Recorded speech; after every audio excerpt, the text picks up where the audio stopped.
Very interesting. Very interesting.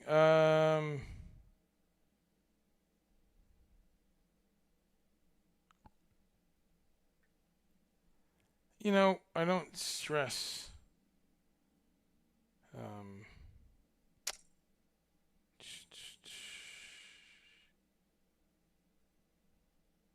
I don't stress on these technical problems because it's free. At least Facebook is free. Some of this is not free. Um, wow. Yeah, that is strange. Uh, I need to just. I hate Facebook, really. I mean, have you ever been in a situation where there's so much hate for what you're using as a tool? I want to throw things, though.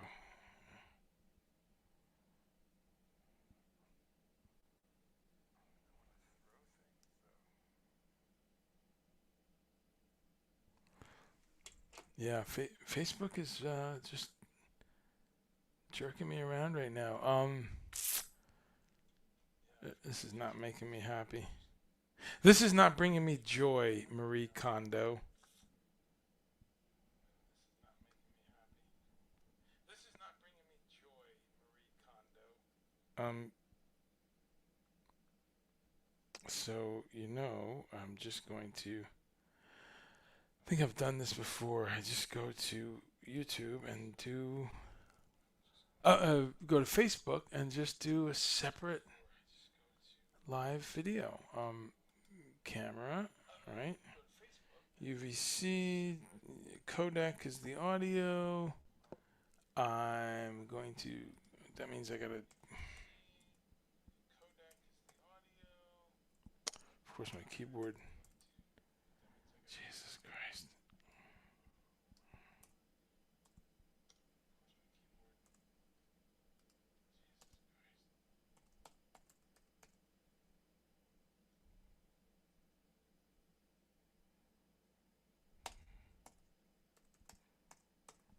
Hmm.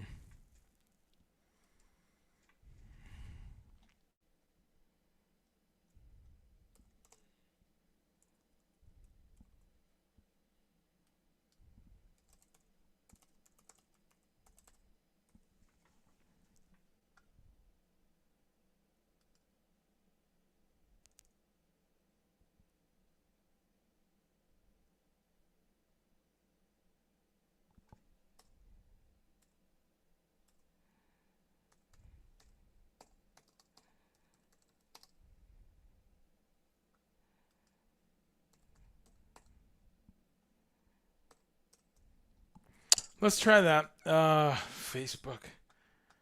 How much we hate thee. uh, all right. Let's give it a shot. So, Facebook has been forced to work now. Let's get rid of that background noise. Oh, Facebook. It's all good. Though, it's free. Whatever we say. What's this? Share to groups? No, not right now. Whatever we say, Facebook is free. Let's keep that in mind.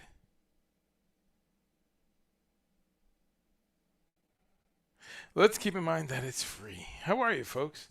Kevin Ritchie. Wow. I can set my clock. Today I would set it 28 minutes late, but I could. It's not because of you at all. Because of me setting my clock. Because you're always there, my friend. Good to see you. And yeah, real problems today. I'm pretty frustrated. What's this now? Too low frame rate per second. I'm sorry, guys. Fucking Facebook. It's 14 FPS. I don't know what I can do to change that. Uh, does anyone know how to change FPS in the backstage of Facebook? They keep. I think what happens with Facebook, they keep kind of updating stuff to catch up with very good streaming companies, and which is noble. I mean, they want to, keep providing uh, a competitive, free platform for doing this kind of thing, video meetings. But then they just they're Facebook, they figure out a way to do it that's very Byzantine. Recent polls. Would you? Why is there a poll in my stream? I'm not asking questions. Would you attend concerts that demand proof of vaccine in 1,000+ audience? All right. I don't know why that's showing up in my studio feed. Anyway, folks, thanks for stopping by. Uh, Raymond Helfers, that's right. I'm free. Bum, bum, bum, bum, bum, bum. Do I know that?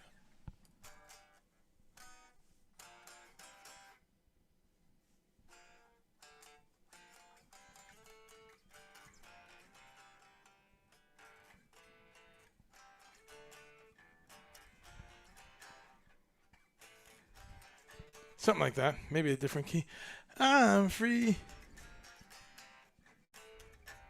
I'm free. And I'm waiting for you to follow me.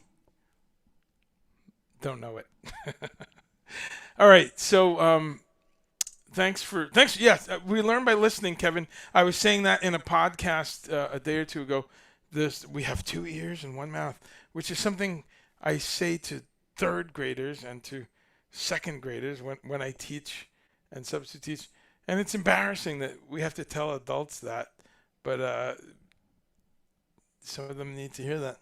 I need some caffeine. Where is that? Okay, over there. We learn by listening. Yeah, it's still nursing hip and knee injury. Wow, you made it worse. I thought you got it at the Lizzo show. Made it worse by attending. Wow. Well, that's a famous vegan. I think Lizzo's vegan, right? She's done some cool videos on different high energy shakes and all that stuff she makes.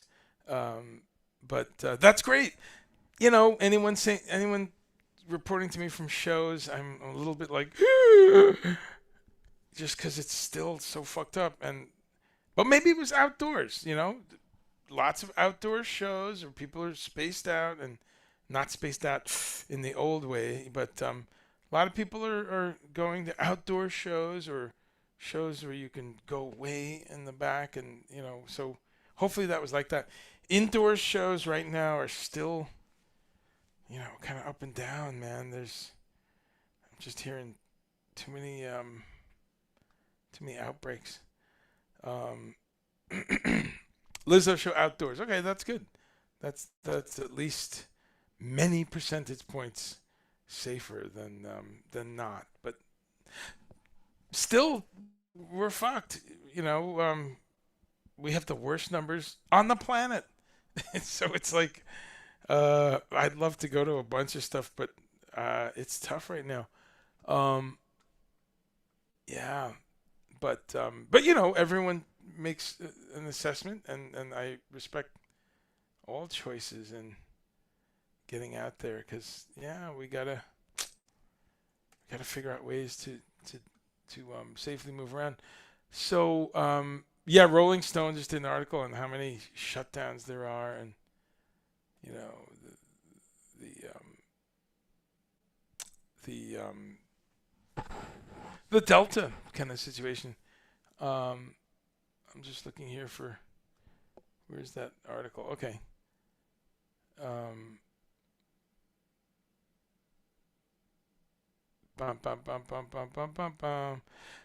Yeah, like, well, you know what? One of the metrics, though, just to finish up that thought, and I'm every day a conversation with last night I spoke to two performers who just did a show indoors. Audience had masks. Most people on stage had masks. A couple didn't. It looked a little nerve wracking to me. Everyone was vaxxed, though. That makes the percentage um, very good, right, for non-infection, but not 100. So that's what we're not. But so every day I'm talking to someone. I'm trying to think of the different areas. Um, Booking agent, spoke to booking agent not long ago. Speaking to artist managers who are trying to get tours happening and out there. Speaking to tour producers who are laying down a lot of money and really getting worried. Like, oh, do I lay out 50 grand to set things up in a week of rehearsals or whatever, and hotels for 5 people or whatever it might be, for whatever chunk of time that person takes that risk. So I'm talking to musicians, show producers, booking agents, uh, club owners, and venue managers who work for the large companies, AEG, Live Nation. What else? Is that the whole journalists? I had a thing planned with a journalist tomorrow. A really awesome author named Bill Kopp, and we were going to do this thing on Shuggy Otis's classic Freedom Flight album. Canceled, even though it was vax only, masks only, and the organizers, I think wisely, still said, you know what? Every day these numbers are moving. Let's just push it back 2 weeks. So, I'm talking to this range of people and friends who are going to shows.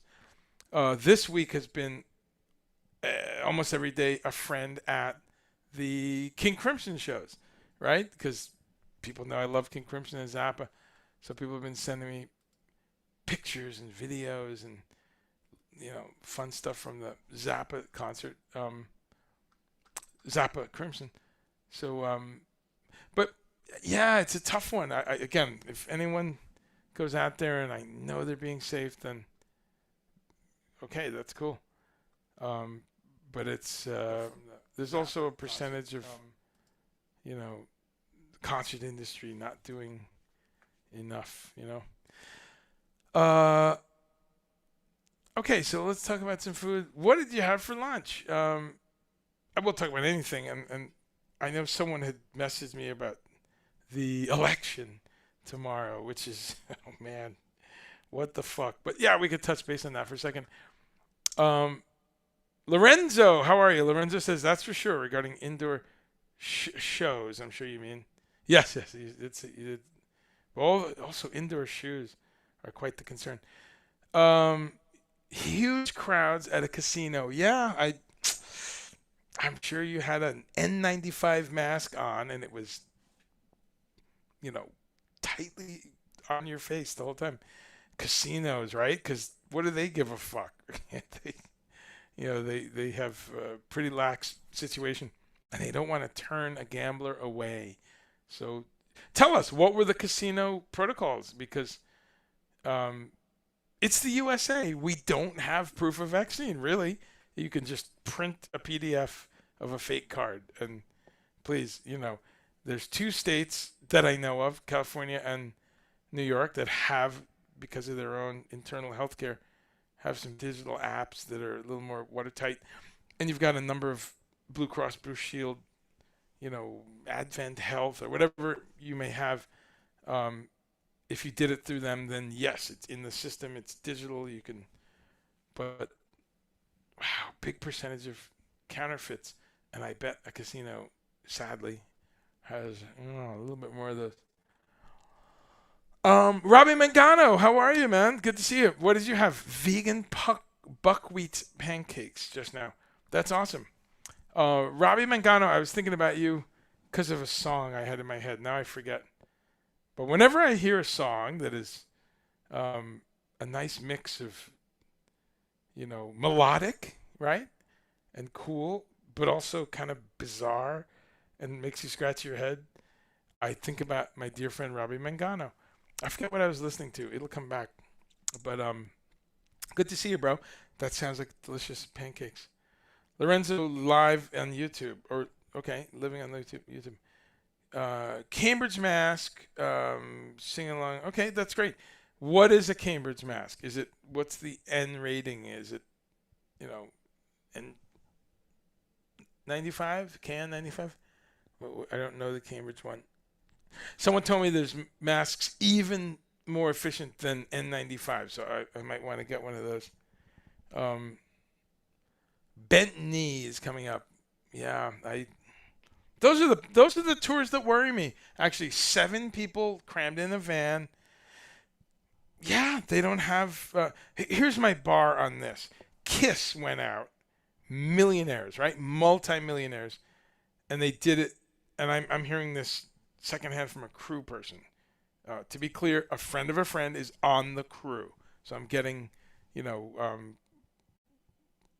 verbatim quote information directly from the Kiss tour, and they're doing it at an incredible level. Just bubbles around the two guys, a COVID compliance officer, medical person with them, testing. They get, they have these different types of tests they have with them. They are doing all the stuff, all the venues, backstage, very strict rider protocols, scrubbing and all that. Um, Catering completely transformed to where it's, not people congregating by the buffet table, and that's all gone. Um, um, and yet the two guys caught it, So um, they seem to both be fine. I think Simmons is kind of at the tail end of having it, but um, what that has said to me is people with unbelievable resources. That's how contagious this is. That yes, it raises your odds of safety, and there's a lot of bands out there that are doing this, and they're out for 3 weeks, and there's no one infected. So obviously, it's doable.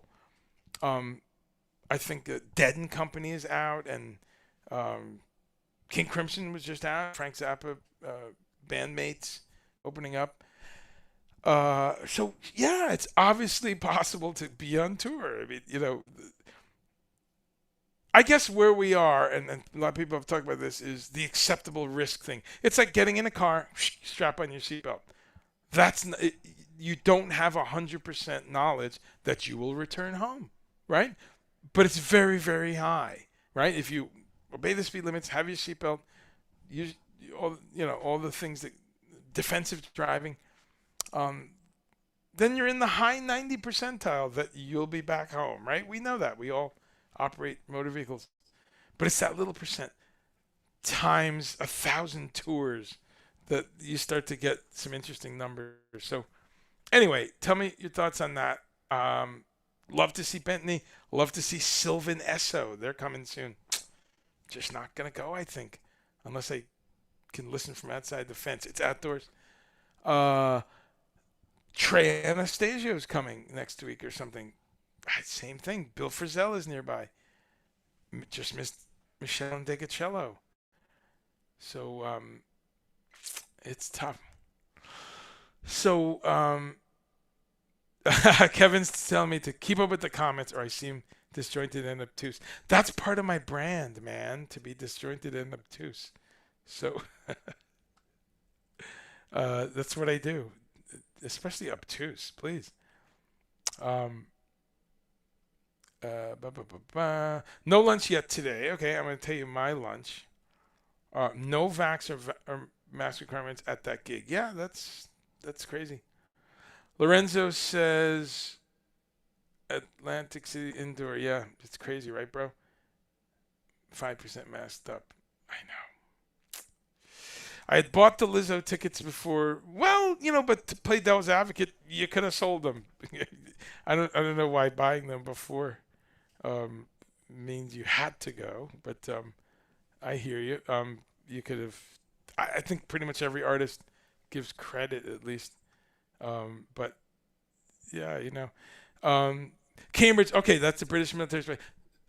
So that must be the one my friend told me about. He didn't tell me the name. A friend of mine who's a researcher and a kind of environmental safety. That's what this guy does. And he said, "Oh, let me send you some info on the one above N95." So that's probably it. So that's awesome. So that's good. So at least on your end, you were in the fire with protection. Okay, great. See how playing with Ed Palermo in Eddie's chemistry set. That's awesome. Okay, so bent knee is yeah, that's halfway there. Because a negative test with a week. I mean, let's think about that. This is where we are with these tests. A week I could do a lot in a week. I can go to 4 shows between the time I do a test and I go see bent knee. So what's the point of a week long window? Wow, that is everything I see is us making it kind of comfortable for the people who don't want to participate in the 220. Yes, it's an experiment. Actually, I'm okay with y'all saying it's an experiment, but it's a 225-year experiment. Since Edward Jenner developed smallpox vaccine, it's 225 years, and I don't know. I don't have tetanus because I stepped on a rusty nail 20 years ago, and I didn't die of tetanus. And man, Kiss tries harder. We have not talked about Genesis documentary. I know about it. My keyboard player was just talking to me about it, and yeah, whatever. Especially when millionaires are doing this. Because the thing that's fucked up is when you're Genesis and you're going out, or Kiss, you're making 12,000 people come somewhere, right? It sucks. I'm sorry. This is my industry. I live, for this industry. I live for touring, but I'm here to say shit is fucked up, man. Because if you're Genesis and you're going back and forth, should we tour? Should we not tour? You'll never spend the money you have. So it's not money. And if you're worried about your crew and your staff, which is a valid thing, then just fucking pay them, as some bands have done. Figure it out. Go to your accountant, pull some investments, move some shit around, and put everyone on salary for a year. It's not really that much money to people on that level. But when you go out, you're saying to 12 to 25,000 people in city after city, come on out. Stay in hotels, go to Starbucks, go to restaurants, go drinking at a bar where you have a mask on, but you take it off every 5 minutes to sip every minute. Come on out. Sit next to somebody at the venue who's not vaxxed, but got a fucking fake card and, I'm vaxxed, I'm fine. People are saying, yes, but you can carry that now. And there's a grandmother who turned the aisle at Target right after you, and you went, because you were clearing your throat. This is what's happening. I mean, I'm not making this shit up. This thing is so infective, and us, the vaccinated people, are passing it around because while we're not getting sick, past a scratchy throat or a cold, we are some degrees of infective, and we're then passing it on to, unvaccinated people. And then that gets into a whole thing of that's their problem and all that. But I don't know. It just seems like, why are we even having this discussion? Genesis could just stay home. I don't know. And so could King Crimson and all these people. I'm acutely obtuse. Thank you, bro. Okay, Robbie Mangano, to my point. Thank you, bro. Another careful Aquarius. Robbie says, yeah, just saw Crimson. Scary shit. Sitting next to a stranger. I think he was scared of me. Both had masks. That's great, bro. And you're in New York, so Vax Proof is a much higher bar. You guys have that app, right? The Excelsior app. But I'm hoping the venue only takes that or only takes digital. Because once you get into these little cards, anyone could print them. And it's all theater because all vaxxed people can infect each other. So, potentially, let's see. Gary Newman canceled. Yeah. Well, because he's got a bunch of money and he can say, right then, let's fuck off on this till next spring. Good for him. Feels right in New York. keep a little more careful. Yeah, that's the thing. And Sharon, you're in a big city. You're in a progressive area, very progressive. So where you're in, is it Minneapolis you're in? I know you're in somewhere in Minnesota, but I think Minneapolis. Wow, super progressive. Yeah, high percentage truly vaccinated, high percent being careful. So, you know, yeah. So all right, darting back to food, but this is important shit too. And this is here because of um, we don't talk about that much. Notice that the whole discussion of where the hell this came from is kind of it's kind of moot. It's here. It doesn't matter. But I know there was a lot of discussion of is it a lab? Is it a wet market? Is it something else? So to me, it's all part of plant-based life because you go down the list, the mad cow and mad deer, swine flus of previous centuries, swine flus of 10, 15, 20 years ago, um, avian flus, Ebola. We have a host of these things that have to do with how we treat animals, right? How we house them, feed them, drug them, weaken their immune systems. So someone might be going, what does this have to do with vegan food? Oh, man, why doesn't this guy tell me about the new cheeseburger that's plant-based? We'll talk about that, but I just want people to remember how connected it is. The animal industry, animal slaughter industry, is problematic and in so many ways. Jeez. Yeah, we have to keep working on it. So last week we talked about some crazy news. I love to talk about the news. The company that does spam, not the email, but the nasty pork from the floor of a slaughterhouse stuff, NAM. Spam, not NAM, but spam, and they just did. Hormel is the parent company. They have a vegan pepperoni that's the pizzerias are buying and stuff. Amazing. So that was cool. And then kudos to KFC twice in a row now, because last week we discussed the KFC. Oh, that's right. I don't know if I can share screen on Facebook. Let me see if I can do that.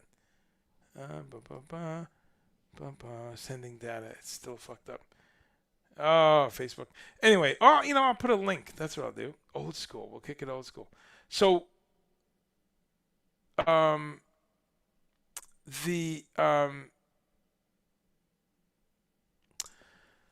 the twice in a week.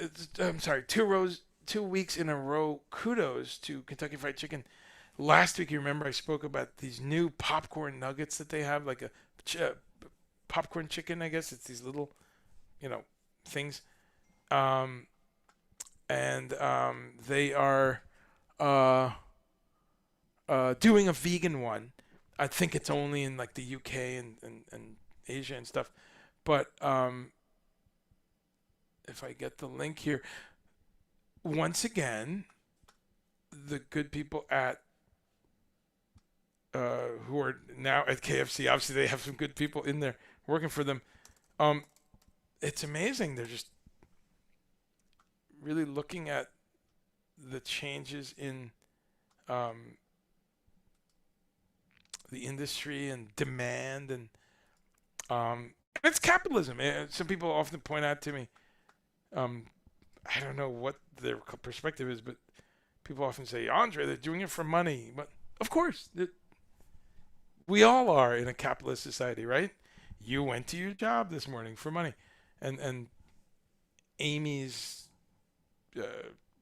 pot pies and burritos, they do that for money, as does So I think it's pretty cool. Let's see. Here is a little link to news about this new vegan ice cream that Kentucky Fried Chicken just launched. Wow. As is often the case, it's in China right now and in places in Asia. I'm interested in how that's being decided. I guess just raw numbers, right? There's 4.6 billion people in China. So stupid question on my part. That's where you would try shit out, right? If you have a chain of KFCs or different um, Chinese restaurants actually that are using. There's a Chinese fast food that's using Beyond Pork, and another one that's using. We just talked about it 2 weeks ago. One of these soy-based or seitan-based things. They're trying it in China. So maybe I don't know. Maybe someone knows or can suggest that. Sounds like it's hey, let's try this in a huge, fast moving market with a lot of young people spending money right now. So in any event, to be applauded as far as I'm concerned. Just that they're checking it out. An oat-based ice cream from Kentucky Fried Chicken. Let's pause and say that again.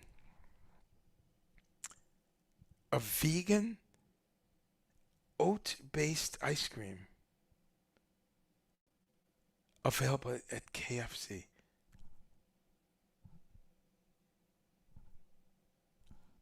It's just,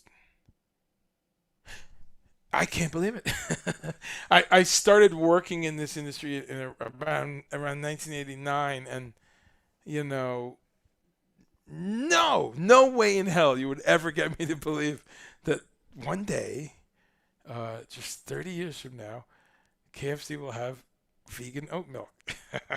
That's great. So there you go. That's one thing. There's a couple cool new items here, and then I want to talk about Thai food again because it's for me, one of the favorite and easy things to do. Vegan. Ba ba ba. Minneapolis. Okay, outliers. Out of plant milk. Yeah, cold pressed coffee with ice cream. Yeah, that's really just frozen plant milk of some sort, right? It's just frozen rice milk or soy milk. That's awesome. Michael Kronk, how are you? In DC, you all wear masks. Okay, the scary thing were those cords. Yes, on pictures of a city. Very well done. Um, and Kevin says we talk about what's current. That's what we need to know about. Okay. Uh, hopefully, do you mean the news, the vegan news? Yeah. I sprinkle in some new items every week. So, but marketing is king. Yes. Lorenzo says, "Oh wow, vegan ice cream shop in Boston. How about that? I did not know that, but not surprised. Yeah, Boston is always pretty hip for being a college town and stuff like that too. You get some good stuff, but I did not know that. Okay, so Kentucky Fried Chicken, more points for them. There's another thing where 6 school districts in California have added vegan nuggets, vegan kind of I don't call it imitation chicken per se, but alternative to chicken. I don't know. Even substitute feels wrong because that implies we need chicken and you've got to substitute for it. So the Ben and Jerry's has increased a whole bunch of their vegan flavors. So just kind of cool. Um, and I'm confused about this because I thought this happened a while ago, but it was in someone sent it to me actually a couple of days ago. But McDonald's is doing its vegan plant burger in the UK. So once again, Americans, if you want to try that, it looks like we have to wait. But McDonald's in the UK and Ireland, definite distinction there, are having a completely vegan burger, the McPlant, and it's with Beyond Meat and blah blah blah.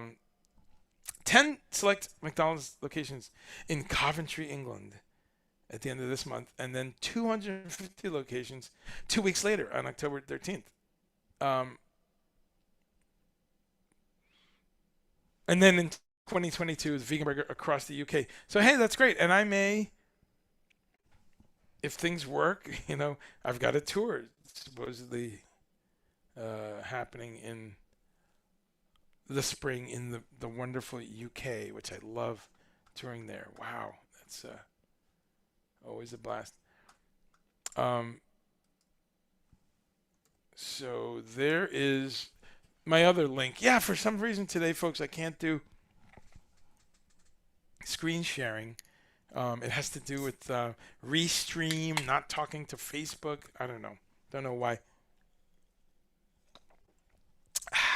A little gaiaki, which I sometimes make this. This is a nice tea, and I often tell you all about it. I make it from the tea bags. I have the tea bags, and you just add hot water. Awesome tea. It's yerba mate.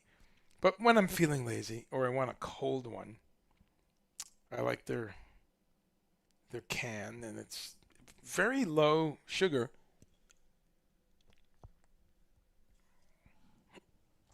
Man, I was thirsty. Where's my? I have water somewhere too. But yerba mate.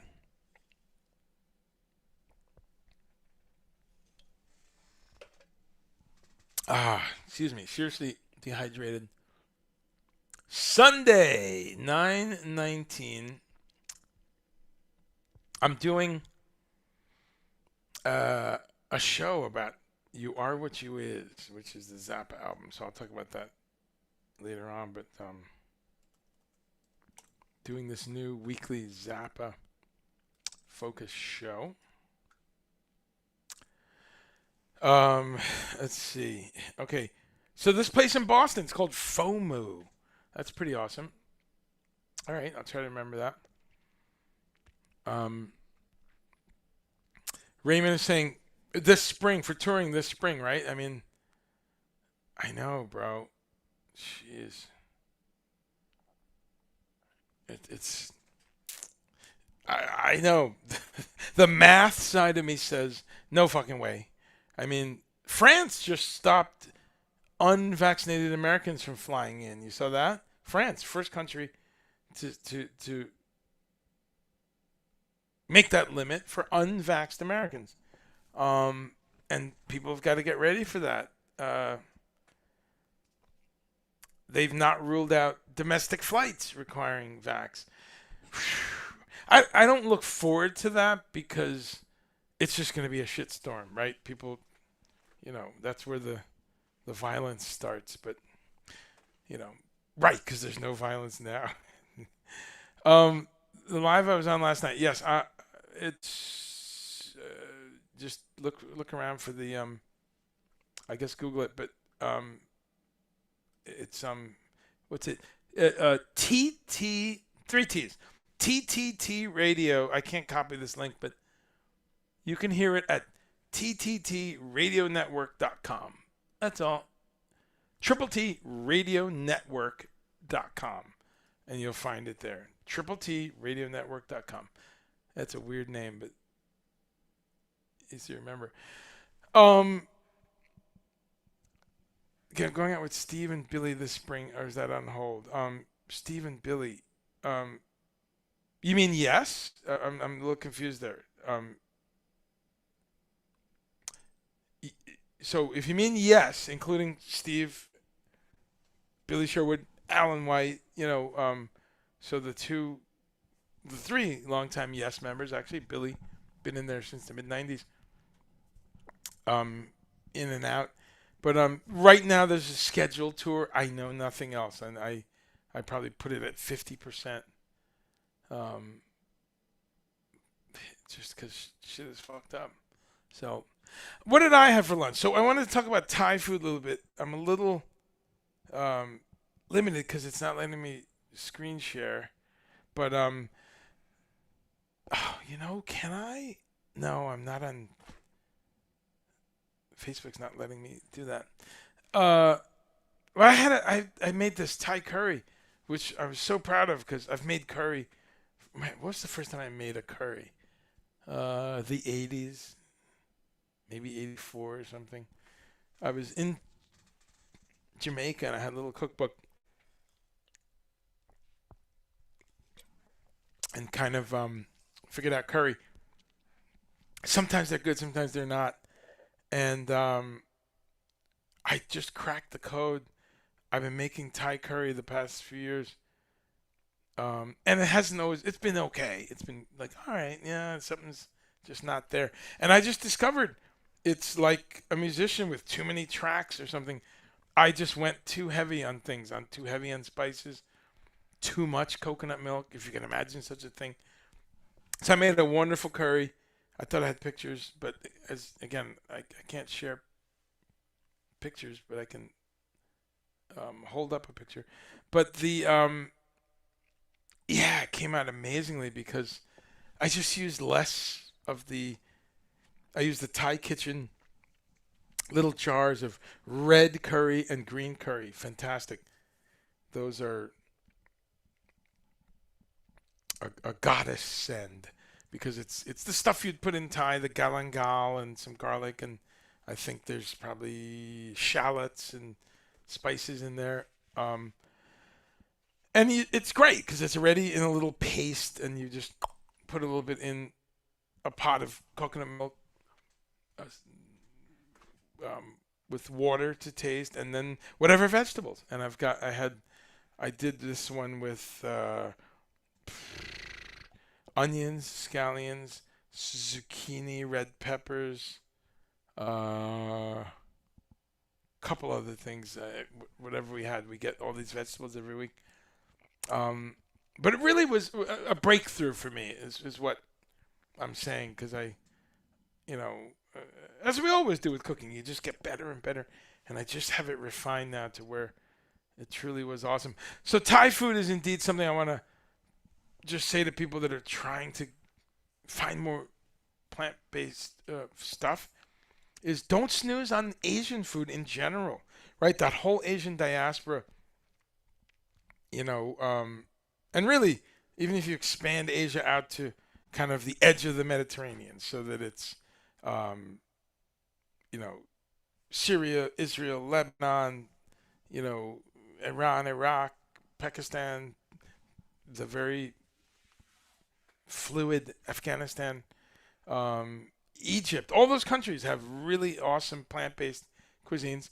Um, Pakistani and India, which really was one big country at one point, so those foods are very close, but they're different. You know, Ceylonese slash Sri Lankan food is a little different. You know, um, and then just kind of sweeping across the map there. You know, Myanmar. I've never had Myanmar food. Has anyone? Formerly called Burmese food, but the real name is Myanmar. But I haven't had that. But I've had Tibetan. I've had Bhutanese. I've had most of the other ones I just said. Of course, Chinese has 100 types, right? I mean, what a huge nation, and I mean we get kind of Szechuan and a couple other styles, but haven't been to China yet. But from what I understand, wow, you can just go into different regions and the whole cooking style is different. But my point about all these foods, and of course Japanese, Korean, Malaysian, Singaporean, wow, all these noodle dishes and stuff. Indonesian, the land of tempeh. Um,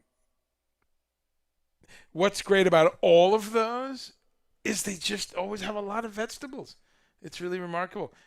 Yes, even if it's a pork dish or a lamb dish or a chicken dish or something, um, for the most part, not every dish, I'm not saying every single dish, but for the most part, those cuisines are beautiful in a number of ways. A lot of really good antioxidant rich um, herbs and spices and uh, things like galangal and turmeric and cumin and of course ginger, garlic, onions, other allium family stuff. Seems like every 6 months there's another report that we can read showing that you know some of those basic ingredients have very high levels of antioxidants and immune stimulants and things like that. So okay, going back to your comments, let's uh, let's see, kind of oh that we can read that. Okay. Um. So Yeah, so Kevin, hopefully that's what you meant, Kevin. On yes and all that. FOMO, yeah. Uh, Lorenzo says, yeah, great. That ice cream sounds pretty awesome. Thai curries are pretty awesome, yes. Um, oh, I see. Yeah, Kevin, you're talking about yes. There's visas and stuff. Yeah, it's um going in from the USA. The number of us that are from USA, a couple of the musicians and the crew. We have there's a new work permit that England instituted about 2 years ago, 2 or 3 years ago. But now with Brexit, I don't know if they're gonna have extra shit for Americans. But what they do have is so Americans get their American passport. The tour starts. Everyone moves to Holland or to England, or I'm sorry, Germany for the first gig. The Americans at the border will just hold up their passport or show their thing, and okay, come on in. Why? Because America, USA, and EU have an exchange. But the British troops. I almost said the British crew. In a way, we are troops. The British crew and the band have to go to a separate line and have to do that every single day. That's why English bands going to Europe is kind of fucked forever until maybe they change Brexit or something. But an English band, it's a lot of money right now. Um, you know, the, the fees and the registering the visas and all that stuff. But just kind of a time suck knowing that we're going now from Germany into Belgium. Uh, let's stop and do another border check, or Netherlands into Belgium. I think Germany borders Belgium. Oh boy, we're going from Switzerland back to Italy now. Let's start from scratch. So this is the bummer for English passport holders. So yeah, it's Thank you, Kevin, for wishing for the best, and yeah, it's um Tibetan food, listing veg aromas, tuka. Yeah, their stuff is great. I don't recognize some of those names, but I had some samosas from them and some kind of noodle dish. Remember when you needed your yellow WHO card with your passport? Now I've seen the WHO a couple times, and they've never issued it. Something as cool as that. A souvenir from a passport. That's a good idea. No, of course, being silly. No, I don't remember a World Health Organization card. Yeah, that's pretty amazing. So Thai food, Asian food, a little bit of encouragement there. If someone's going, man, I gotta mix it up. I'm not finding ideas here with this vegan thing or this half vegan thing, or I'm going plant based a couple days a week. But I lean on your Asian um, options in your town, in your city. Again, Chinese, Japanese, Thai, which is the common ones, in Indian. All of those you can really have a really easy time with a tofu stir fry or some kind of noodle dish or a salad with some protein in it, with some tofu and things in it. Um,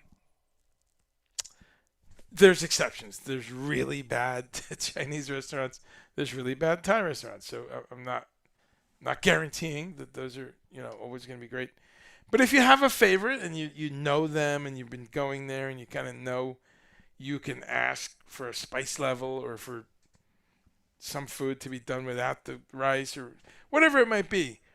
Um, those are places I value a lot where I've got, had some good meals, but also you can kind of, you know, communicate with the chef and the owner and maybe order off the menu and stuff like that.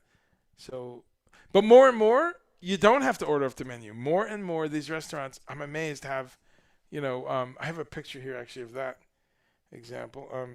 More and more mainstream restaurants are just having these did I okay just having these really good uh, um, sets of options built into the menu. You know, it's not like a special request sort of thing. I saw this in a pizzeria. Just walking around the other day. Uh, where can I? Yeah, this was in the pizza place in the glass window, and I was just like, oh yeah, a lot of pizzerias here in Asheville have Daya cheese, Daya, however you say it. So you can get a fully vegan pie with, a whole wheat crust, or, you know, there's gluten-free crusts and stuff. Uh, and then all the toppings. We love olives and onions and mushrooms and things like that. But this was cool. This was in the window. Look at that. Pizza by the slice. How about that? Same price as the pepperoni. So up. Charge a little bit, but not bad. And notice next to the cheese pizza, it says V for vegetarian. So this is like a regular pizzeria downtown, and they're going to the extent of saying, hey, we have some options here, Anyway, seeing that more and more and more. Yep. Um, okay. So those are some thoughts on various Asian foods, um, ending with Italian, of course. Um, all right, what else? Uh, what else did y'all have for lunch? I had something very, very basic and traditional 2 days ago, and I always forget to take food pictures because it's kind of boring, and I just forget. Although it's relevant here for this trip because we're talking about food. But I said, you know what? Let's make us a traditional deli style sandwich. So on some whole wheat bread, I made this sandwich and I kind of plated it like I was at the Carnegie Deli or something. The light is just a pain in my ass here. But yeah, that flourless Essene bread, is that the company? I forget. Anyway, it's in the freezer in the orange bag. Awesome bread, by the way. It's a flour-free bread with just sprouted wheat berries, etc. It's just a rich, amazing bread. So it's whole grain bread, lightly toasted with avocado, lettuce. I think I had some hot pepper right out of the garden that I sliced up. Some delicious half sour pickle, fresh pickle from Grillo's, and I had not tried these, but those are the uh, kettle kettle chips. They're ruffled style chips. What was the? It was the truffle oil. Wow! I said, well, let's give that a shot, and really good. I mean, the beauty of truffles is you just need a little to get that flavor. But so anyway, yeah, just the little deli type thing. Um, and I love that you can just do traditional stuff. And to me, as you know from my message here, that's one of my favorite ways to communicate this to people. That um, take the things you love, take the foods you love, and just say, well, let me just change one thing. Now it's meatless, or three things, whatever it might be. But it's so easy to do now. Yeah. Um, ba, ba, ba, ba, da, da, da, okay, I've caught up in questions. Um,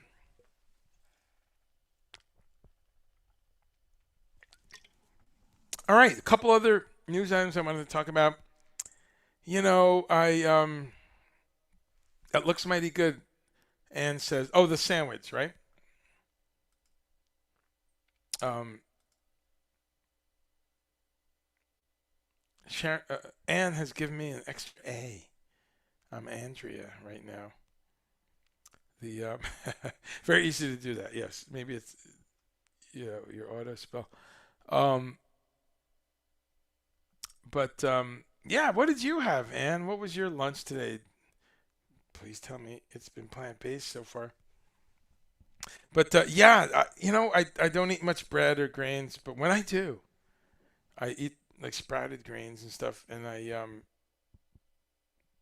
just was feeling a sandwich the other day. I tell you, final pepper of the season. That was a bummer. Yep, these are just these red. I don't even know what these are. They're not jalapenos. Just kind of a chili. And that's the last one of the season. Yeah. So it's a shame to see it go, but it was really hot, actually. Um, I know I'm really bad. I got to get better at the food thing because I'm always talking to you all about this delicious thing and that delicious thing, and I just forget to take pictures. Um, this one's this is pretty good. About 2 weeks ago, just to give an idea of the caliber of the pizza in a good pizzeria. This is a great pizzeria. Now, what's my pizza pedigree? I lived in Brooklyn, okay, for over 2 years. Back when a slice of pizza was, I think, 50 cents. That sticks in my head. Wow, the pizza in Brooklyn, right? I've had lots of pizza in New York City. So I've been to Frank's Original and Ray's Original. I've had Frank Pepe pizza from the place in New Haven, Connecticut. They say they were the original. I've had some pretty awesome pizza. Many other examples, but just because sometimes people go like, well, "What do you know about pizza? You're vegan." Wow. I wasn't vegan for 19 years. First of all, my first 19 years on this earth, and then um, anything could be made vegan, essentially, and probably not steak tartare or something, but without getting silly about it, things that have a basic um, mix of very basic umami and texture and chewiness and crunchiness, very easy at this point. So pizza is awesome for this because once we've gotten to these really excellent cheeses, some of these cashew-based cheeses, some of the wow, there's some truly incredible. Miyoko has a mozzarella, which I've never had that on a pizza yet, but I hear it's tremendous. But there's at least 4 or 5 now.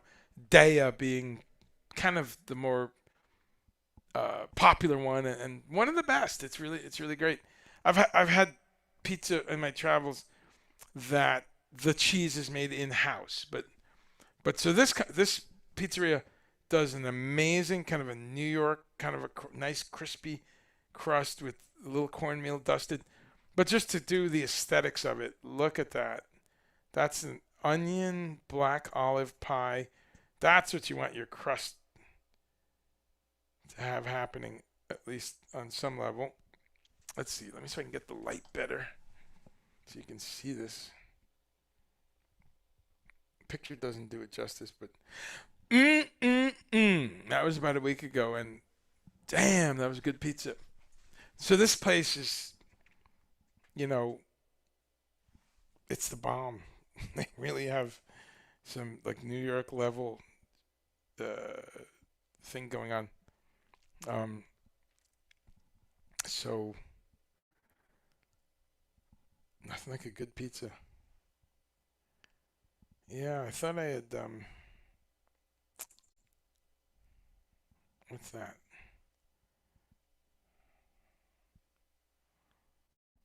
All right, I promised to get the food pictures a little more dialed in. Here's kind of a food picture. This is the organic section at Walmart about 3 weeks ago. Wow, and they were not wiped out in general. This just says, and I said something to one of the guys stocking. They're selling the hell out of organic, which is a great thing. And pros and cons about Walmart. There's the other angle. Um, Lots of pros and cons, but I applaud them for um, picking up this market and or discerning this market and really leaning in and you know spending the time, spending the money, and a lot of these WalMarts I read about, and they're supporting local farmers even. So a lot of gray area, right? We're supposed to hate Walmart, but they're the ones spending the most money of any retailer for organic. Did you know that? They're the um, biggest retailer of organic food, which is crazy, but it's because they're such a big retailer. So they yeah. So um, anyway, just a couple random food photos there as possible inspiration. Um, but I pledge to get better about um, the food pictures and the recipes and stuff because I really have been slacking on that. Um, but yeah, here we go. Thai food, Chinese food.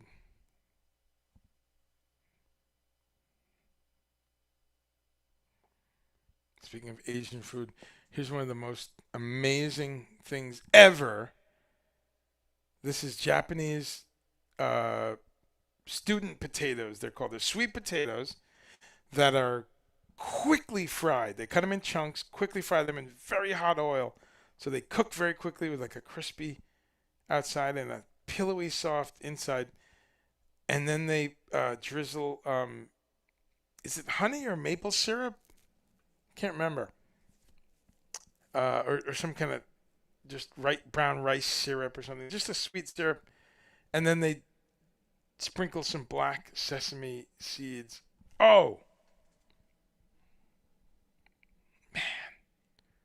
they're called Japanese um, uh, um, uh, university potatoes, and gotta try to make those one time.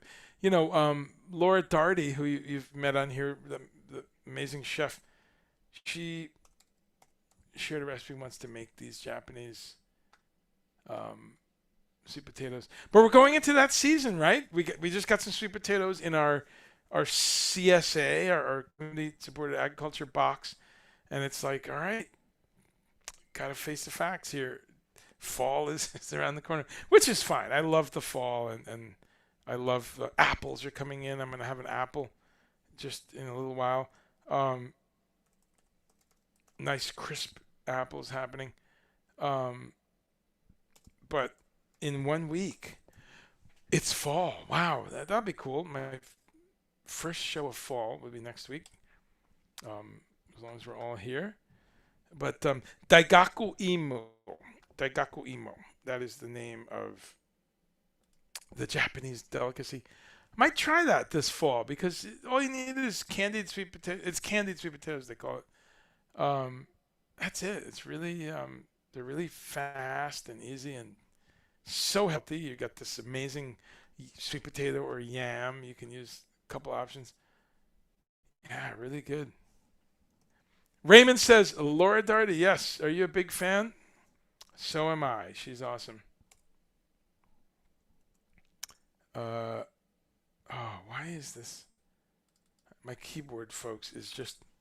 That's part of what is screwing with me too today. My keyboard is it's just got a glitch in it. It's weird. It's a little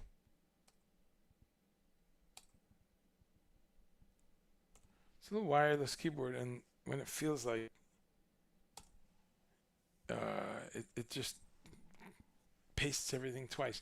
Anyway, I did get it to successfully work. There's the link for the Japanese sweet potatoes, which are amazing. Um, John Goober, how are you, my friend? And Everett, the sandwich and chips. And oh yeah, it's fine. I wasn't mad that you misspelled my name. Just funny. Um, Occasionally make baked tofu and good. Oh yeah, Okay, good whole wheat bread with mustard and sauerkraut. Yeah, love that. Oh, sauerkraut. I have some sauerkraut. Good call. And I have some tempeh too. Maybe tomorrow is tempeh Reuben day. Got some good rye and got all that. Yeah, like I said, been having sandwiches here and there lately. I never do, but I'm just rediscovering. Hey, these are fast. You can make a sandwich in like 5 minutes. So it's that's why people eat sandwiches. They're fucking easy. Who knew? Muscadines. Okay, sweet potato and coffee. That's a nice mix. I love muscadines. Miyoko's is indeed excellent. Yeah, Walmart's been doing it, man. The Walmart has their own house brand too. Great Value, I think it's called, and they have this whole range of frozen plant-based stuff, like just one bag, so it's the minimal packaging, like the way you get corn or frozen peas and corn and things like that, frozen broccoli. Just one thin plastic bag. I don't know if we're minimizing packaging. That's a minimal amount of packaging, but Walmart has now, and I saw at least 4 or 5 versions or flavors, a completely plant-based meal in a pouch kind of a thing with like quinoa or rice or some kind of grain, and Gardein, which is the Canadian company. I'm pointing to the north, like you have to do that. But Gardein, the seitan kind of a not chicken type stuff. So they have all these other options too. Like some are just vegetables, broccoli, and stuff like that. Um, I don't know. I applaud them. They're providing an inexpensive alternative for people with very healthy food. Cow cheese pies. Okay. All right. Okay. Um, V and T's. Okay. Oh, maybe that's it. Yeah. Okay. So Raymond's reminding chair. Okay. V and T's. That's cool. Um, yeah, man. Tempeh Reuben, John. That's the bomb. John Kane, how are you, my friend? Good to see you. We're talking about food today, and I'm getting hungry again. Although I had a really nice Thai curry at lunchtime, and yeah, sandwiches can be messy. Yes, of course. Um, oh, would you? Oh, you had Morningstar chicken patties. Okay, is that Morningstar? Right, that's the very old school, um, very old school plant-based company, right? Morningstar. That they're heroes because they were doing it, like Worthington, right? Worthington, and then Morningstar. You're talking 80s. Um, John, please put the link to the podcast here if you would. That was a lot of fun. Um, oh, part 2 is up. I did not know that. See, I'm behind. I heard part 1, which was cool to revisit. Yeah, I do so many different things. Um, Mostly my own, but I'm a guest on different programs from time to time, which is an honor. But you forget, and it was like 90 days ago, and I was like, oh right, I said some bullshit. Okay, no, it was actually, not embarrassing at all. We hit some good topics. I appreciate it. I've got me being interviewed is for me a turnaround, and I I just got interviewed. Well, now it's been a little while, but I got to upload it. I got interviewed by Pat Mastelotto, the drummer of King Crimson, and whatever. It's a long story that starts with some technical issues and some hard drive issues, and all these things that have yet been solved. But Pat Mastelotto interviewing me, turning the camera around. So I need to get that online, and I promise that'll happen within this calendar month. There's also one of me being interviewed by the great Jerry Fialka, who was a Zappa expert and uh, worked for Frank's early Barfco Swill mail order company, and so he interviewed me as a Zappa fanatic. So, but John, thank you for posting. I love it when it's in someone else's hands because then it can just happen, and I feel good that that one took a little while to happen, so I don't feel too bad. Uh, Raymond, yeah, who's Andre? Okay, awesome. Thank you, John. I will check that out. Indeed, I was speaking to Pat on his 66th birthday. Or texting anyway. He was on the road sometimes. John, I would love to be a a guest host. Yes, and sometimes you can't take part. Skolnick, that's right. We talked about Skolnick. Send me a direct message to remind me on that. Um, well, it was okay. Veg pies. That's great. That's really cool. All right. Well, today I'm about 90 minutes in. So I'm gonna wrap up today's show quite soon. But yeah, tell me if you've got any questions, any ideas, any thoughts. I'm still putting together this little list, and I think next week might be appropriate because it's going to be the fall, the very beginning of the fall. But I'm putting together kind of a reprise of where I started webcasting in March of 2020. And I did a series of things that developed into this Meatless Monday, where I just talked about immune system, immune building, just kind of some basics, like serious vitamin C, not these bullshit, you know, uh, Walgreens brand 200 milligram vitamin C.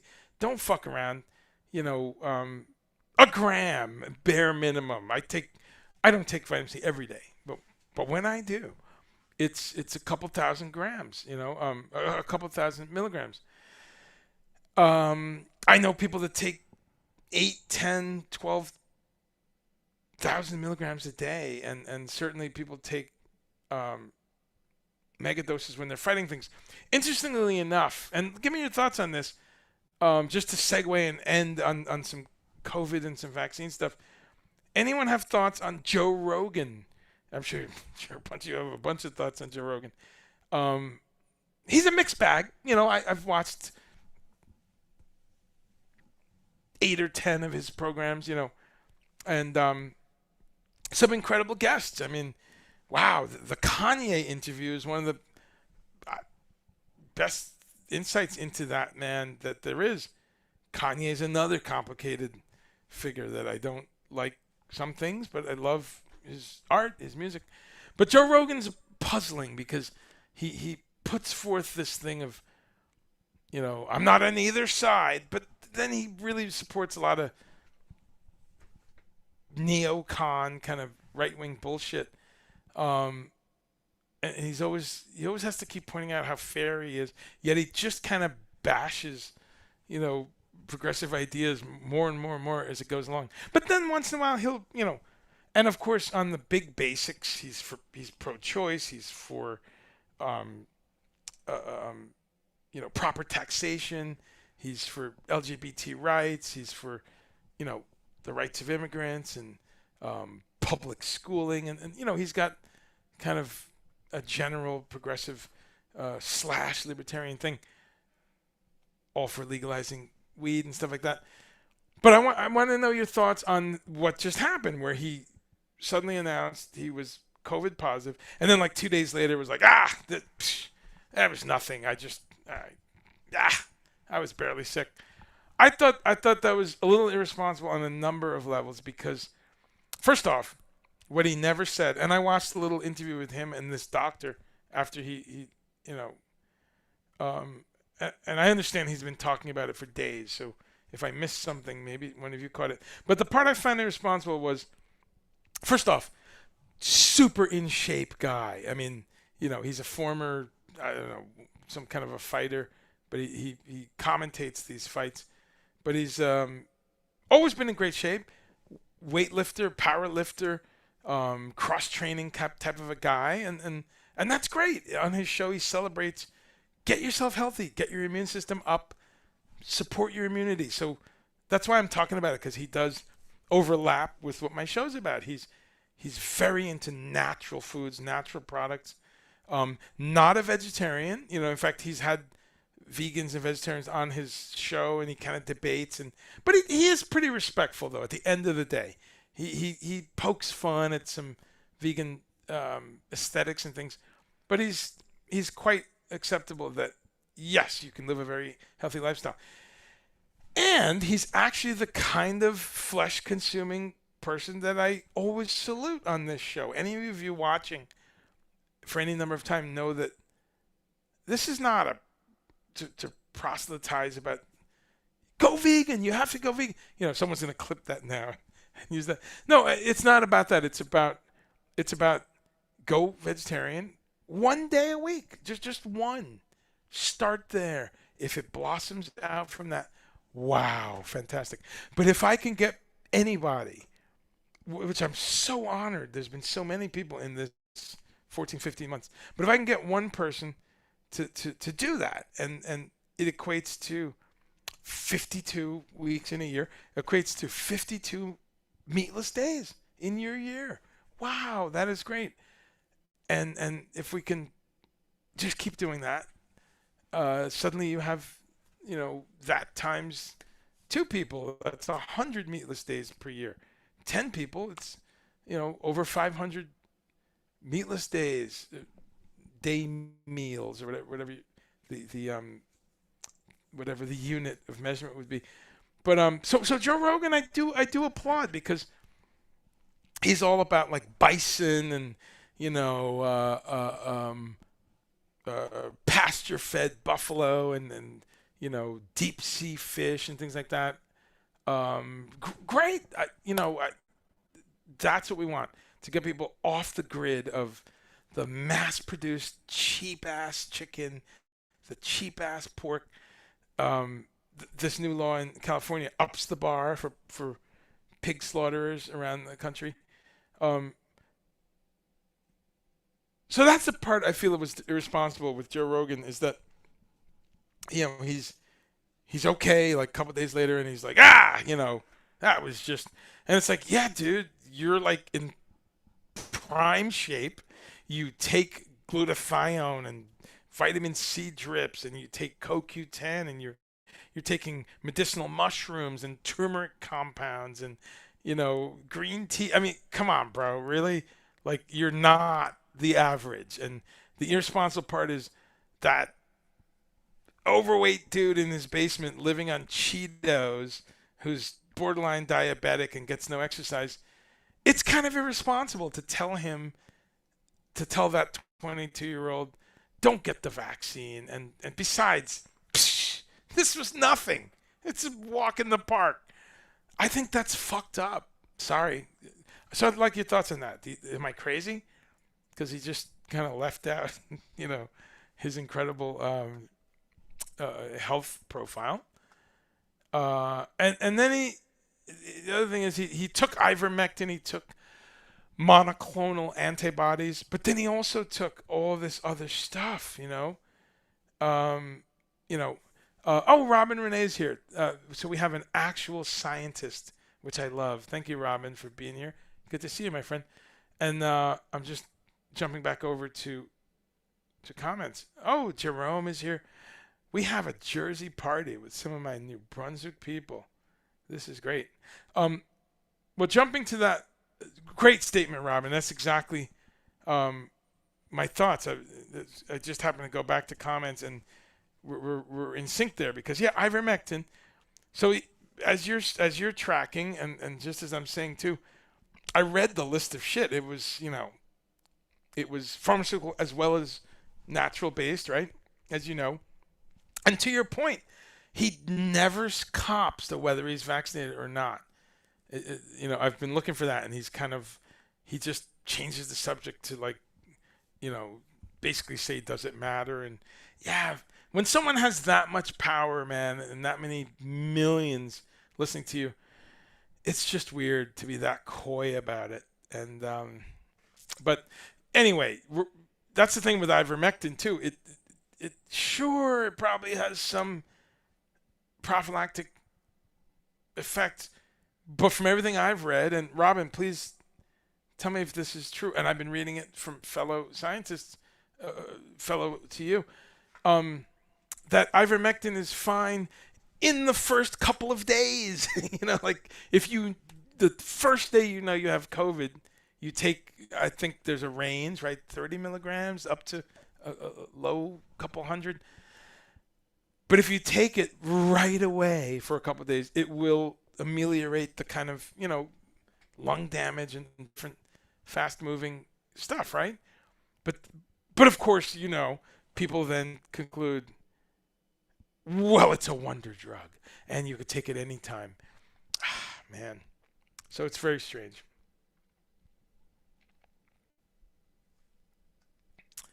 Let's see. Backing up, I missed a couple of comments. Bang, bang, bang, bang. Let's go back.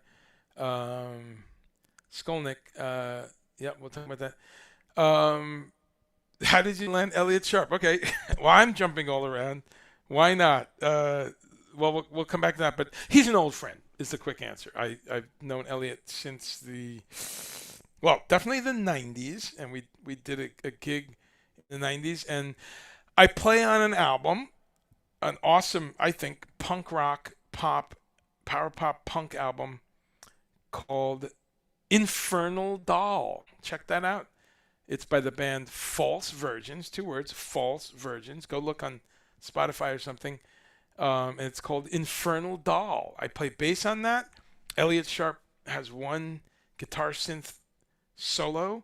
Lee Ronaldo from Sonic Youth, one of my favorite bands, co-wrote a song. So anyway, check that out. False Virgins. Elliot Sharp's on that. So I've known him many years. That was 90 or something like that. So I've been a fan since the 80s, and I can't remember where I met him, but I've known him for decades. And as I said, we did at least one show together on the same bill. We didn't perform together, but great guy and very influential to me and so many other people. Geez, do I have COVID? I was going to get a COVID test yesterday for this event I'm doing, but the event is canceled. Oh, I get some feedback. Of course, yeah, soups in the cooler weather. I mean, yeah, I make soups in the summer too, but tons in the winter, yeah. And miso soup is about to be be on the scene. Too much vitamin C can cause GI drama. It can, but that's actually we flip that around and say, what's going on for GI? Am I eating too many grains?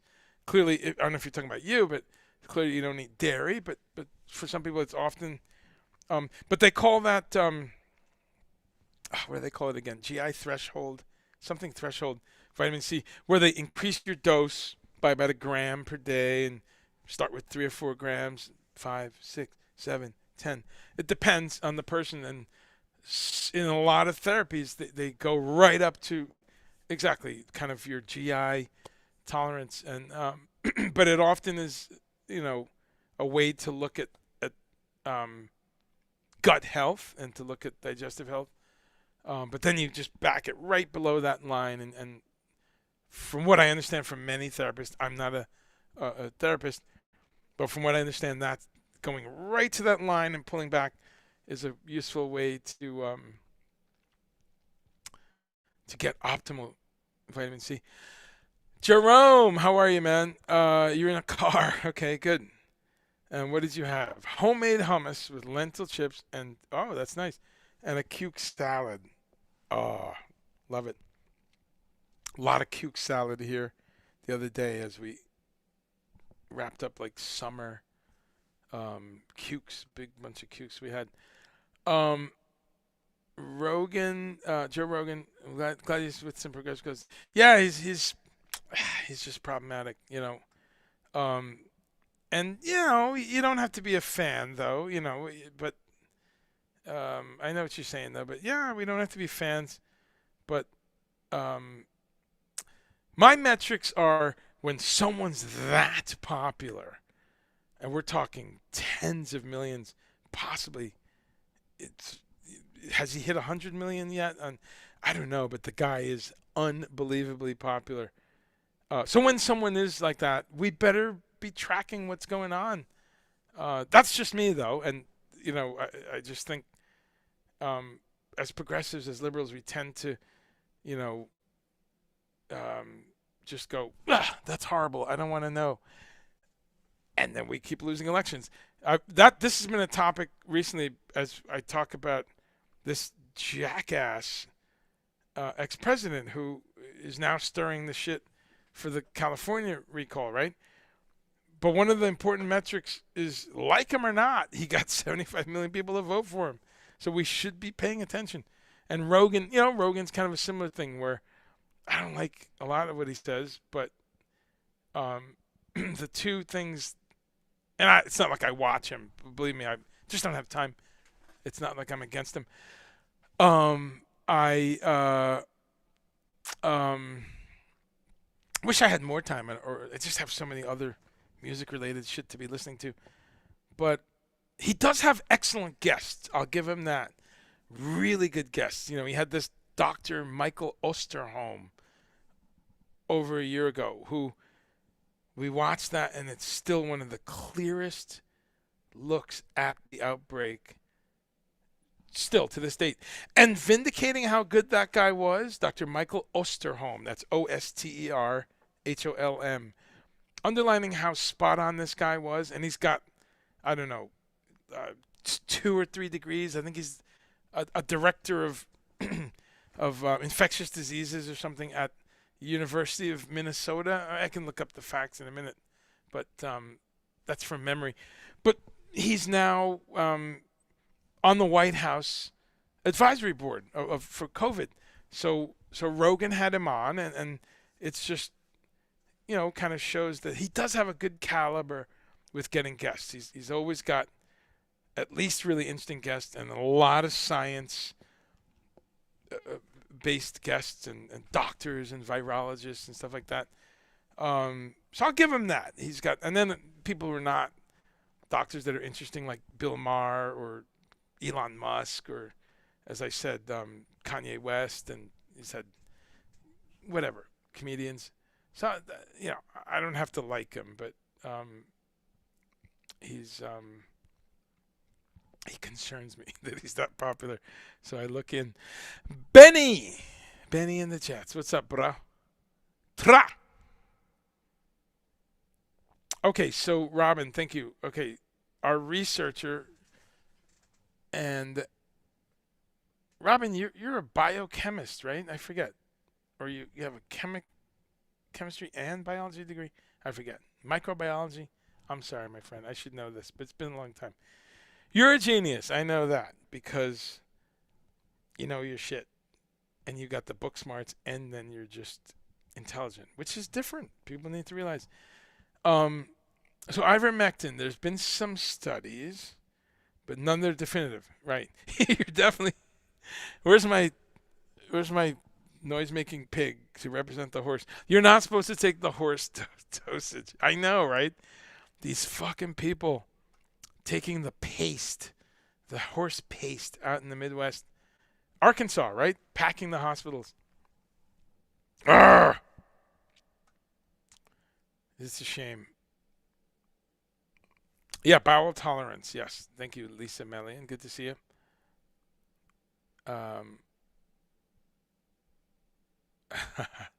Thank you, Raymond. Let's see. Yeah, it's it's interesting.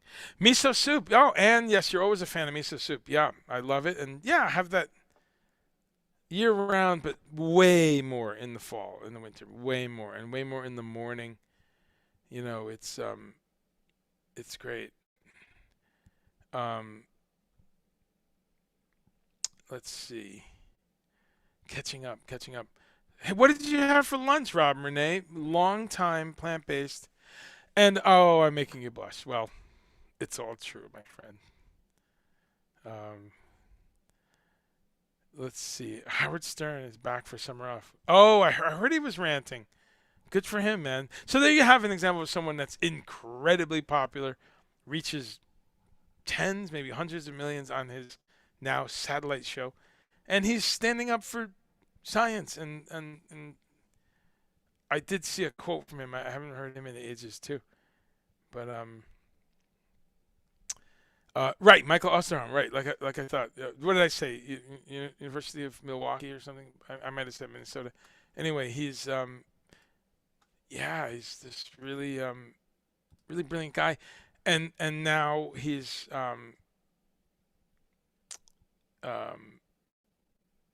he's in the White House. So, or sorry, the White House advisory board. I'm gonna put a link up to this guy just because I just think people should know about him. Look for some interviews because he's just on point, all about the science. And what I like about this guy and a couple other people, I know everyone hates Fauci, but he was at the fucking NIH before the first Led Zeppelin album even came out. I don't know. Is it all a lie? He's just been faking it for 55 years. I tell you, man, some of these people.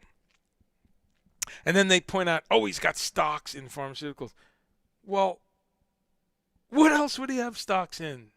NASCAR racing and uh, you know, collectible mugs. I mean, I don't know. Maybe he's into those two things too. But it makes total sense that an expert in virology and infectious diseases and allergies would invest in the shit he knows. I don't know. Again, call me crazy, but people keep sending me these videos and links like, aha, Fauci has stock in J&J. I knew it. Okay. Wow. I mean, if that's the provable moment, that's what blows my mind with these people. And there's other things that they send around. Anyway, so Osterholm has worked in the Minnesota Department of Health as state epidemiologist and chief of acute disease epidemiology. He's the man. He's done a lot of different things. He was also special advisor to Department of Health and Human Services secretary. That's in the first half of the first century in this millennium, 2001 to 05. Let's see, what else did he do? He was on the National Science Advisory Board on Biosecurity. He was also on the interim management team for the CDC. And there's just a million articles and lectures and reviews and interviews and things like the he's on the editorial board of the New England Journal of Medicine. I don't know. I think he knows more than me and you and all of us, and certainly your jackass friend who didn't graduate high school and is telling you, about horse paste. I don't know. This guy might know more. And I'm sorry. I got to back up and apologize. You're not a jackass. I mean, that's the thing. Some of these people are. But if you have questions on the vaccine, I mean, the jackass is the jackass. But let me say to people who just have genuine questions, they're genuinely nervous. That's okay. It is. It's in a rational society, right? It's okay to say, I've never heard of this. mRNA, that's not how vaccines were ever made, ever in history. I think we do make a mistake on the side of people urging for vaccines. We make a mistake calling these people idiots and morons and fools and jackasses, which is why I'm addressing my error in saying that too generally. Again, some of them are jackasses, but but the ones who are just saying, I got a question here, man. I just don't understand this. How does it have messenger RNA in it? What's going on? It is okay to ask, and I say to those of you that are pro getting the vaccine, notice that's not the same as being pro-vaccine. You can still be, but those of you who've went ahead and got this shot and went ahead and said, it's a shitstorm. It's a burning airplane crashing into the Andes and it's on fire. I'm going to grab whatever parachute is available. Those of you who've had that kind of analogous decision making and you've said, I'm going to get it, fine. I think, just to talk to you as a group, I think we need to be compassionate that it's okay to ask a question. It is. It's okay.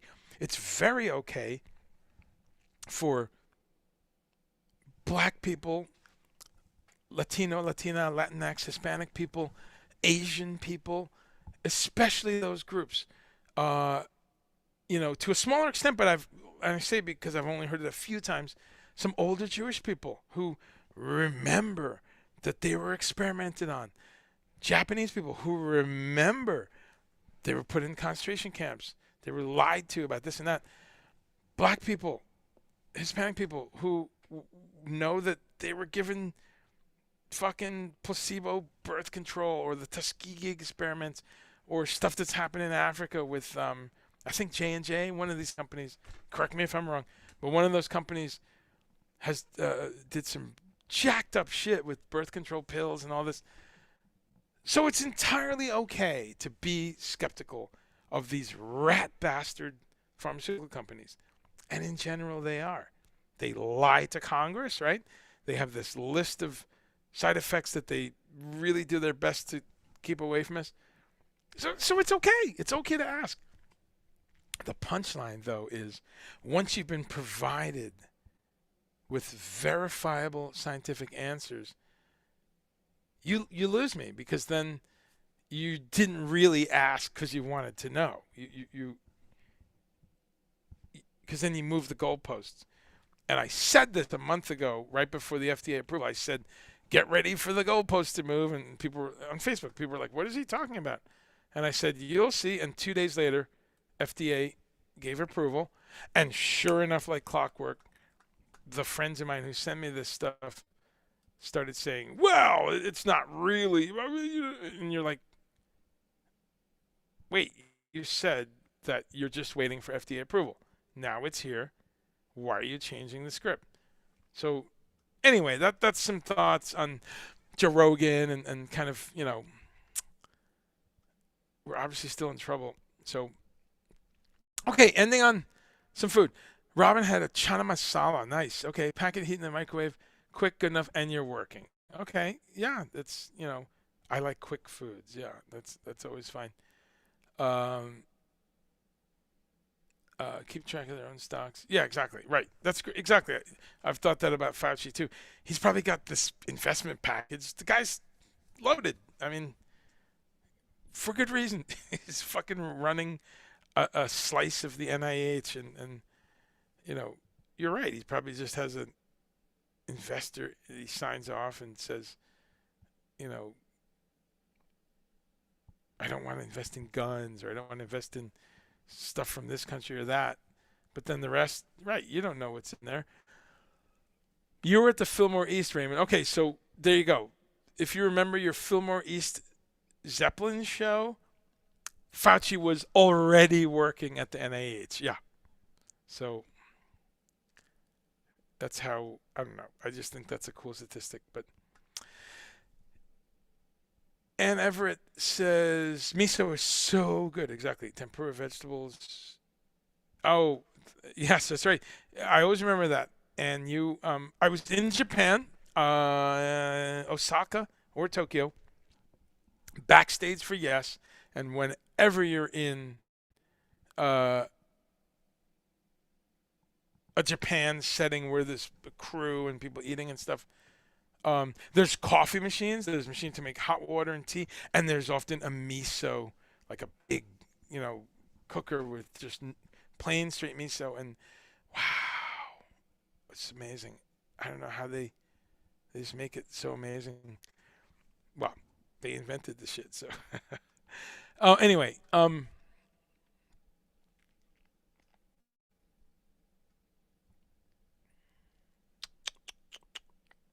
me so Michael Bernier, how are you, my friend?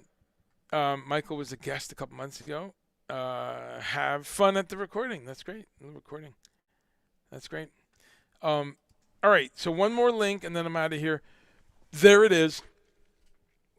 The very fascinating Dr. Michael Osterholm. I just put the link there. Please, check him out. Go down some rabbit holes. He's done a bunch of interviews in this past year. The Joe Rogan one is really good because he also gets into mad deer and mad cow and the Lone Star tick. Have you heard of that? The Lone Star tick is one of these ticks that you get a bite from, like Lyme's disease style, except this makes you allergic to red meat. Yeah, it does some fucked up shit to your blood and your biochemistry so that you are sickened eating the flesh, red meat as it's called. Some ways I'm like, well, cool. How do we put that in the water? Because no, it's not a vegan lab made experiment, but it's nature, and he talks about it a bit. That's a fascinating one to me because that means that tick has some kind of viral uh, infection that it passes on that has something to do with the weird nexus of the prions, the mad cow prions, those impossible to destroy little organisms um, that are behind mad cow, mad deer, and a couple other animals. It's something's going on. If there's a tick that bites you and you get a fucked up disease like Lyme's disease, and it you know it makes you sick now to eat red flesh, red meat. So there's some interesting Lone Star tick. Look that one up, and I'm amazed that we're not talking about that a bit more because that's some scary shit. Um, and there's a lot of stories of people that are sick about it, that are sick from it. So I'll just put that link. It's called Amblyona Amblyoma Americanum. It's also the northeastern water tick or the turkey tick. So it's got a few names. It is. It's a sexually dimorphic silvery white with a silvery white star near the posterior portion. Yeah. So, and it sucks. It travels around right where I am, and well, the whole eastern half of the USA, really. So yeah, literally, like half of the U.S. is covered in this fucking tick. Um, so let's see. I'm just gonna give you a link to that.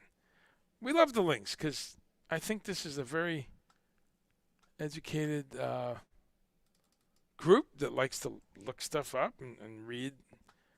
And I think, at least with Wikipedia, there's a lot of science references and sources and stuff like that. So,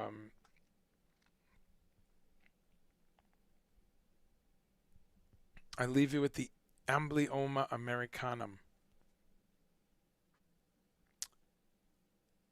All right. Thank you so much for being here. Let's log off of YouTube and I dissed my YouTube people today. I'm sorry, folks, if you're someone's on YouTube. I just had a really bad tech day with. Again, it's Facebook. Everything else worked. I'm on Facebook now, but I had to do it directly, and Twitter worked, Twitch worked. So Cheryl Griffith, how are you? On YouTube, thanks for stopping by, Cheryl. And Radioactive, New Haven, massive. Yes, because of, I mentioned Frank Pepe's, right? The pizza. But thanks for stopping by, those of you on YouTube, anybody on Twitch, and anybody on